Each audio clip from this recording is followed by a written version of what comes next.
भूगोल energy development company लिमिटेडले फेरि पनि चैत्र 23 गतेबाट सर्वसाधारणका लागि आइपिओ निष्कासन गरिसकेको छ। सम्पूर्णले भूगोल इनर्जी डेभलपमेन्ट कम्पनी लिमिटेडको आइपिओ चैत्र 23 गते आजबाट भर्न सक्नुहुन्छ। सम्पूर्णले भर्नु हुन अनुरोध गर्दछु।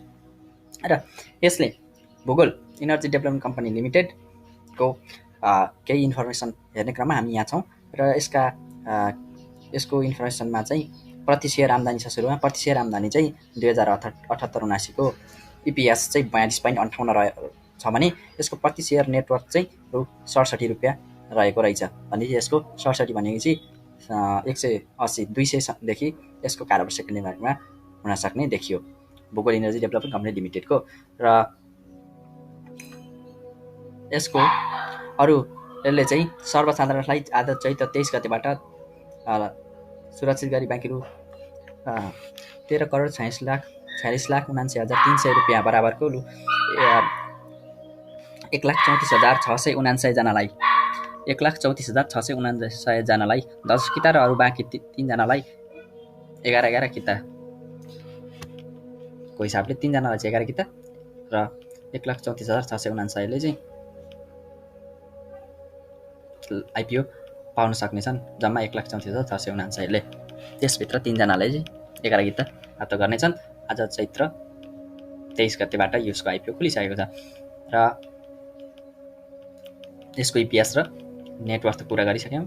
इपिएस चाहिँ एकदमै राम्रो 42.58 र इपिएस चाहिँ 67 रुपियाँ 63 पैसा रहेछ। भनेपछि यसको सेकेन्डरी मार्केटमा राम्रो भविष्य देखिएको छ।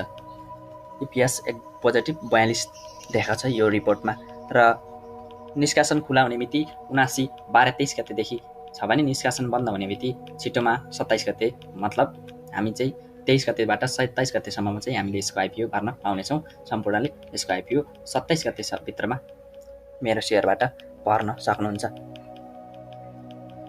अनि यसको सिम्पल पेब्याक पिरियड अथवा साधारण लगानी फिर्ता हुने अवधि सिम्पल पेब्याक 8 वर्ष र डिस्काउन्ट चाहिँ 20 वर्ष रहेको छ भने यसको कम्पनीले गरेको द्वारी खोला जलविद्युत आयोजनाको कुल लागत चाहिँ सायद कति रहेछ भन्दा 19 करोड प्रति मेगावाटको लागत 19 करोड 51,14,341 19 करोड 51,14,341 यसको रहेछ र यसको कुल उत्पादन क्षमता चाहिँ 3.75 मेगावाटको रहेछ।